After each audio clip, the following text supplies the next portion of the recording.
what causes mental illness? There are pressures that are associated with the stressors.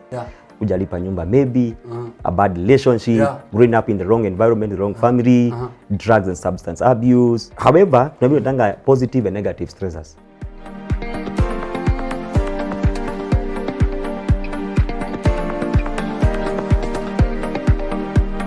Welcome viewers, this is Dialogue at the Well on Wema TV.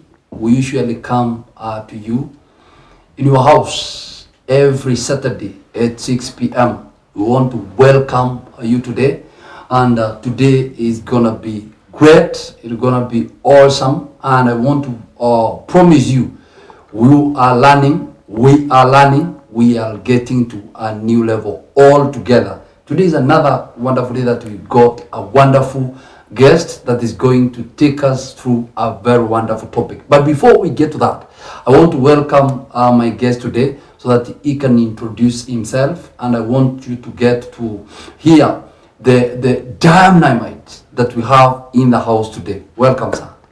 Thank you very much. My name is Ambassador David from MYF Kenya. And it's a privilege to have me here, Mr. Ndwiga Prince, and the entire Wema TV fraternity. I am a trained psychologist from Pan-African Christian University, actively involved in the issues that are trending among the young people. I work as a youth advocate with an organization called Center of Studies for Adolescents. I also train life skills on behalf of USIU Africa. Wow. I'm also married. It's good to mention that. Very good. Yes, I'm married to one beautiful wife. I know she'll be watching this, Catherine Mwangi, and with one beautiful daughter. Her name is Joanna. Thank God for having me here. Wow. Yes. Our guest today is just loaded. Wow. He mentioned so many things. But one of the things that I captured from him is that he's involved in an organization that is dealing with the issues that are trending among young people. Because that is where we focus on. That is what we deal with. At the Dialogue at the Well, we deal with the emerging issues amongst the young people. That is the trending issues among the young people. And we are an exclusive show that handles those issues that are, that are affecting our young people, that our young people are struggling to handle, the issues that our young people are not able to manage. So we usually give them the key to be able to unlock some of these issues. And today, we are out on mental health. And when we talk about mental health, today we have a guest. He mentioned about several things that are dealing with the young people. And today, Ambassador David is going to take us through mental health. And when we mention mental health, he's going to break it down to us. He's going to demystify the whole thing so that we can get to understand what is mental health and how is it involved in our young people. How can the young people be able to deal with the issues that are affecting them in the society, in their lives, so that we can be able to help them. Now, what is mental health, Ambassador David? Well, there's a general mental health definition from the word of psychology, and that is a person's condition in a person's condition in regards to socio, psychological, and emotional well-being. That's the general definition in the world of psychology. However, we have a definition from the World Health Organization, and they say that it is the self-realization on the abilities you have to cope with the daily stresses of life, and not only are you able to cope with them, but also you're able to live a productive life. In short, you have realized the abilities you have to deal with the stresses that you meet every day in life, and not only are you able to deal with that, but also you are able to remain productive. People who are mentally ill, they are not able to be productive. They are not productive and not actively engaged in nation building or even personal growth and development. Yes, sir. Okay, I think I love that. I captured one thing from as you are talking about somebody that is a young person is able to get information, is able to have some awareness that they can be able to deal deal with the issues in their life, Yes. and then they remain productive. I Yes. think I captured remaining productive. Because Yes. the moment somebody is productive, they are also encouraged to, in their situation Oh, and where yes. they are. What usually causes or what brings about mental illness? That is somebody that is now, we're going to talk of, this person is mentally ill. What usually brings about that? There's something we call stressors. Yeah. Stressors and depressors. There's something we call eustress and distress. Eustress, we all of us have got what causes mental illness. They are pressures that are associated with the stressors. Now we tumia lugha inaenda vizuri bwana. Hapo okay. Yes. Stressors. Wacha nijaribu kuiweka vizuri. Kile ambacho kina cause mental illness ni vitu ambavyo tunaitanga stressors. Stressors. Pressures. Call them stressors, pressures, call all of them. Kitu ambacho kina cause unakuwa na pressure. Hujalipa nyumba maybe, a bad relationship, growing up in the wrong environment, the wrong family, drugs and substance abuse, kutafuta pesa. Unaona, you are not making life, umejaribu hustle kila mahali. Inakataa kuingiana. Kijana pale manzi amekuacha. Vitu kama hizo. We call them stressors. Stressors. Now, however, tunaitanga positive and negative stressors. Positive stressor tunaitanga eustress. Eustress. Hiyo ni ile ambayo inakupatia stress, lakini si stress ya for example, stress ya kusoma upite exam. Umeshika? Ni positive. Yani inakusukuma you make it to achieve something. Unaona? Lakini kuna kitu tunaita distress. Eustress inaletanga positive energy. Distress brings negative energy. Unaona sasa? Lakini hata hii ya positive energy usipo handle vizuri inaweza pia kupatia mental issues. Watu hutumia drugs ndio wapite mitihani. Exactly. So it happens. Yes, it happens. So those are some of the things that causes inafanya mtu anakuwa na mental illness. Mental illness. Zingine ni za kuzaliwa, they are just disorders. Like there's that disorder. You are born with it. Wewe ni mtu wa kuogopa tu hivyo. Wengine mtu alipata na accident akiwa ameshairepiwa akiwa mdogo. So ukirepiwa ukiwa mdogo, every time ukiona mtu ambaye mwanaume anakushautia na kukumbusha that experience. Unacheki vitu kama hizo. Aya, maybe where you didn't grow with a father. Kila mzazi, mama na baba, kila mtu kuna role yake. Baba kazi yake ni kuaffirm. To affirm you in life, to give you the boldness and the strength to face life. Na watu wengine ambao wamelack father figure in their lives, unapata ya kwamba they are not a mentally growth. Kuna kitu katika psychology, mental growth and development. Lazima ugrow.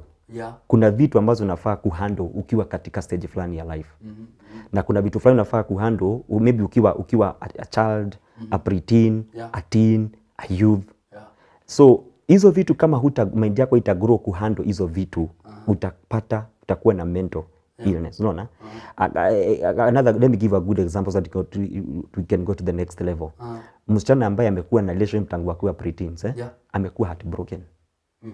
Amegrow. Yani kabla fika miaka ya kuolewa, miaka 23, 25, boy that is highly recommended 23 and 25, huyo msichana amekuwa heartbroken for more than 10 times. Unaona? So hata mtu akiingia kwa marriage akiwa mtu kama huyo, hawezi kuwa, unapata hayuko mentally stable or capacitated to handle na zile issues ambazo takuwa na deal nazo katika life. So from what I'm getting from you, so it means there are things in life, there are those kind of stresses that you can experience in life, and they weaken your ability to deal with issues in life. Yes. So that means that you are not fit to engage in some things in life, which includes even marriage. Yes. So even people are getting, even jobs. Some people are in job, but they cannot be able to perform because of issues that they have carried all along.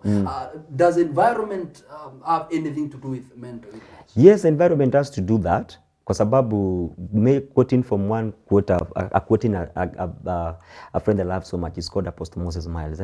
He said that your background and where you come from may influence who you are today. But whatever you become in life, it's your responsibility. Yeah? That's a good one. Yes, whatever where you come from, and your personal background may influence who you are today. But whatever you become in life is your personal responsibility. It's a personal responsibility. Yes, so environment is key. Environment has to do parenting. Which kind of environment did you grow up in? Did you grow in a place watu walikuwa nalimana kulimana? Yeah. Is it an environment ya drugs na mahivo? Yeah. Are you in an environment whereby relationship do not work? So basically because you not be able to thrive in that particular area.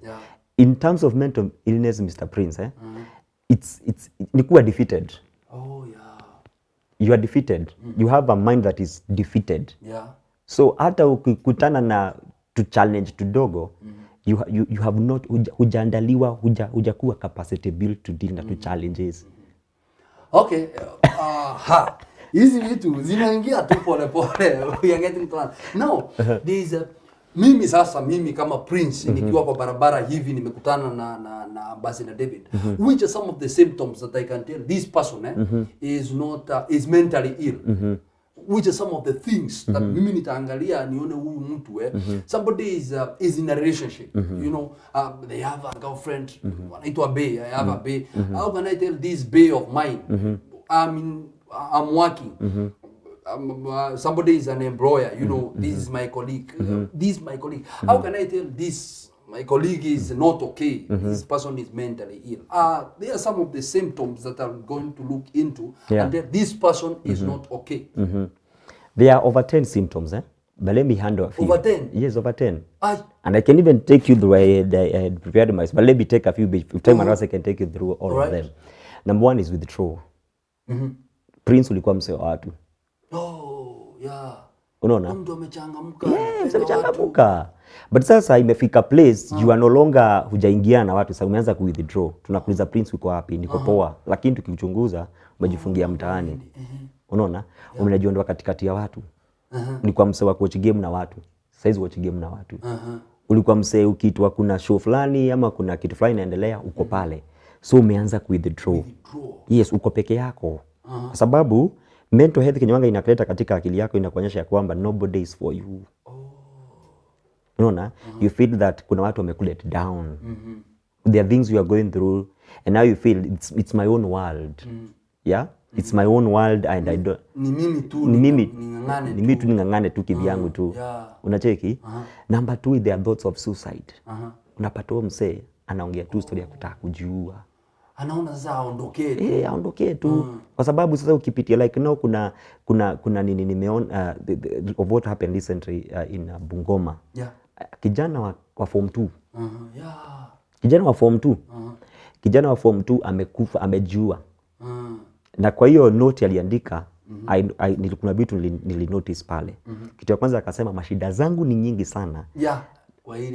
Kwa ile kanote na hakuna mtu ameweza kunisaidia. Na hakuna mtu anani understand. Unasikia? Hakuna mtu anani understand na hakuna mtu ameweza kunisaidia. Na hakuwa na bitterness na mtu alikufa ukijana. Hakuwa na bitterness na mtu. Ni ile tu amesema wazazi wake walijaribu, hawakumuelewa na hakuweza kumsaidia. Kwa sababu ni vitu ambazo hakuelewa. I wish kijana kama wewe tungekutana naye mapema. So they can take them, you know, on how do you deal with that. Sababu hizo ni kukuambia ni their battles anapigana naye mwenyewe. Na wakati umeshindwa, mental illness has to do with you being defeated katika mind yako. So wakati uko defeated na umejaribu njia zote chini kama kijana, umengangana, ya umejaribu hii relationship imekataa. You know, watu wanakuongelelea. Masomo ndio hiyo. Pesa hakuna, unapita kupitana hivyo. So unapata mtu kama unafika place anafanya namna gani? Anashindwa.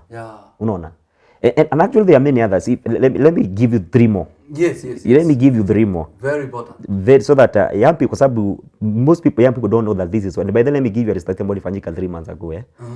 483 people who have committed suicide in the last 3 months. There are 483 people who have committed suicide in the last 483 people. Not thousand. 483. Yeah. In Kenya alone. In the Kenya alone, and actually that translates to at least 160 cases in a month. So there are at least 160 people who are dying in a month. Kile ambacho kimeniguza ni hiki. Out of this the youngest victim is 9 years. That's a preteen. Hata hajafika story ya utini. So hiyo ni mtu mdogo sana. Okay, let me give you some of the signs. One, it is feeling sad or withdrawn. We have handled that already. Trying to harm one's life, like making plan to commit suicide. Unataka kujihamu wewe mwenyewe. unacheki, excessive use of drugs, huo msee mwenye ako mental ill anataka kutumia drug kujaribu kusahau. Kuna stages tunaitanga stages za addiction. Unaona? Kuna ile tunaitanga experimental, regular use, dependence level, now we say that you are addicted. So unapata unakunywa hii kitu kujaribu kufunga mashida zako. So kila mtu ambaye analewa sana, mtu wako analewa, unafaa kujua huo mtu ako na shida. Kuna kitu anatoroka. Kuna kitu anatoroka. Yeah, the other many, na pia wengine wanapoteza weight. Mtu alikuanga na afya, alikuwa na kamwili kubwa. Anakata weight mara moja. Na kuna alienda gym. Yes. Na kuna wengine wanakuanga akiwa na stress ama akiwa na hiyo mental illness, badala ya konde ni kunona. Especially for ladies. Some of them are underweight. Underweight mara moja ni kama pulizwa namna hivyo. Yeye alikuwa nikukwambia mtu ako na shida ya anafaa kusaidiwa. I mean, there are many extreme difficulty in concentrating. Msee hawezi concentrate tena. Unapata mtu mko naye job lakini ako absent minded. Unamuuliza swali akaongea. So even performance now inaenda chini. So productivity level huo mtu pia ako chini. I mean, there are many of that we can talk about. But the major reason ambayo katikati ya young people saa hizi ambazo zina rate sana saa hizi, nimesema ni moja ya withdraw, kutumia mambo ya drugs, waenda kucommit suicide, na wengine kitu naitwa kuwa less productive. Unapata ukiona mzee anafanya bed usiku mzima, ama ndio huyo anaota DJ Afro usiku mzima, ni kimoda tu. Na usingizi apati usingizi. Na usingizi apati. Kwa hivyo hata kukosa usingizi iko na maneno. Kwa sababu sasa you are trying to cope. You think ya kwamba nikiwatch hii kitu tutaweza kuondoa hiyo nini. Na by the way vijana wana pretend sana. Can I tell you how? You are a youth pastor, right? Unapata maybe mkiwa kule church vijana manzi wamechangamuka, mkidance wana dance. Lakini hao vijana ukiwauliza, hata wanaona watch saa hizi, akiwa peke yake kwa bed. Kwa bed ni kulia analia. Katikati ya watu ako strong. Lakini kuna so many issues. Akona issues mmoja ambazo zinamsumbua na anatafuta solution. Vijana sasa wanatafuta solution. Si kuambia wao sijui kukunywa pombe ni baya. Wanajua ni baya. Wanajua. Lakini wanatorokea huko afiche vitu fulani. Yes. Now before I ask about how we should help these people. Now this is okay, these people we are meeting them every day. And I have realized some of these symptoms, which is the best language that they can use to dig more this person. For example, I have noted one of these symptoms, one of these signs in David rather. Then I want to get more from him because I may see the signs. Lakini pengine huyu mtu ni kukula akuli ana appetite unaona, so cut away. So I want to get more from which is the best way to approach a young person to be able to know, for them to open up, you know, so that I can get information from them. You see, like we have said, ukisha realize hii symptom ndio mzee akona, wewe unamjua, like now you know huyu mtu tumejua na yeye. Like you know, nikiuliza people who work with you here at Wema TV, if they ask what kind of person is Prince is, wataniambia ni mzee wa hype, ni mzee kucheka, ni mzee nini. Like, but of late I'm a withdraw too hivyo. But now how we deal with the young people is very different from how we deal with older people.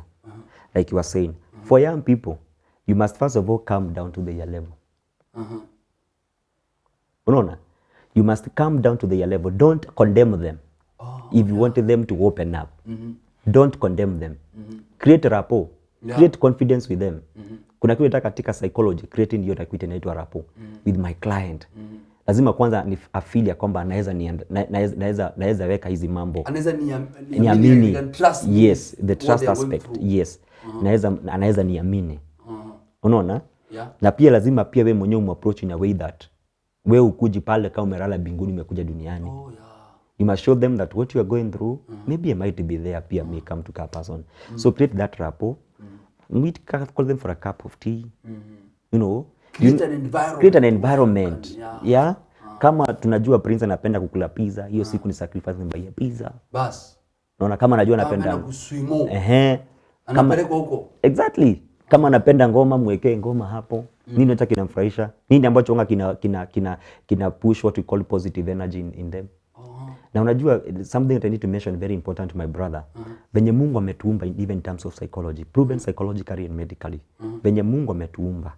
Wakati una produce, wakati you are down, you are condemning yourself, you are feeling bad about yourself, there's negative energy coming from you emotionally, psychologically. Huanga ina produce toxic chemicals. Within your body that end up harming your body. Hii magonjwa what we call lifestyle diseases. Kitu kama kina cancer na kina pressure, vitu kama hiyo. Ni wakati hiyo toxin zinachiliwa zinaingizwa katika damu. Kaza inatokelezea mahali kama hapo. Wow. Lakini the same way ukilearn ku produce positive energy from you, mwili yako pia na produce very positive hormones that makes your body more healthier. Yeah, so inakusaidia hata ku respond with issues. Yes, like, yes. Yes. Okay. I can see our time is far much gone. But I would request that you give like 2 points. Somebody that is mentally healed. How can we help them? This person is sick. This person is not okay. How do we help them? And give like 2 rather, yeah. Okay, there's something we call personal therapy. Personal therapy. It is you. Kumbuka definition ya World Health Organization, it is realizing the abilities that I have to deal with the stress ambazo niko nazo. So personal therapy ni mwenyewe unajikubali. Watu wengi hawataki kujikubali. Unaona? Lazima kwanza ujikubali niko na shida. Na ukijikubali ya kwamba uko na shida kama mtu, unaangalia what is the available help that I have. Na hapa in terms of personal therapy, I would like to encourage young, maana vijana around hii, hatuna mentors. Hatuna tunaweza fungulia hatu. Na kwa sababu katika personal therapy unajitambua, alafu unatafuta mentor. Msee ambaye anaweza kushughulikia na hiyo jambo. It can be an uncle, it can be your pastor, it can be even your lecturer or your teacher. Naweza kuwa tu ni msee pale mtaani, jamaa unaweza open up kwake umwambie. Maana mambo, let me tell you, whatever it is stressing you na unaifanya and stressing you secretly, itakuwa pole pole. By the time you realize, msee alikufa kitambo. Hajakufa wakati amefanya suicide. Alikufa kitambo. So have that, understand what's your issue, look for help. Na pia kama unakuanga na njia zako za kucope that are positive. For mfano, kukunywa pombe ni mbaya. Si ni kweli? So finally, it is what we call, not finally because it is ile kidogo ambayo, maybe the other one is what we call group therapy. Group therapy, tafuta group ya watu ambao mnakujanga, kuna vitu inaitanga psychosocial support groups. Watu ambao like watu ambao like we have been gathering young women who are wamekuwa katika teenage pregnancy. We create an environment for them, a safe place for them, they express themselves, they share their experiences, how they able to overcome that.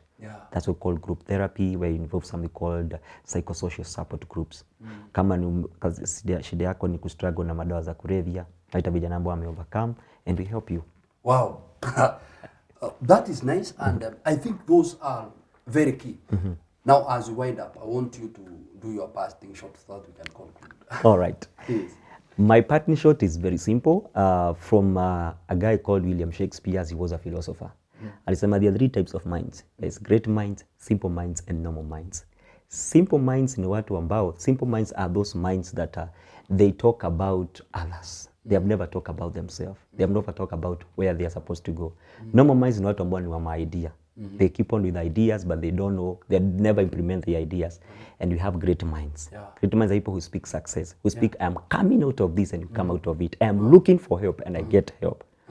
I am having this goal and I must achieve it. So young people, tafadhali, let's have great mind. In as much as we do so, let us also trust in God, because there's a God who created us, and that God is so much concerned with our hearts. Put your faith and trust in God. God bless you. Great minds focusing on success from this great, wonderful man, handsome, great man that is loaded for this generation. And it is important that you can't miss this. And we still get to hear more from him. He will be a visitor and a great man that will be visiting us in this place. This has been Dialogue at the Well, every Saturday at 6 p.m. We love you, our viewers, and we welcome you every Saturday. Make sure you tune in at Wema TV and all our social media platforms. Have a blessed evening.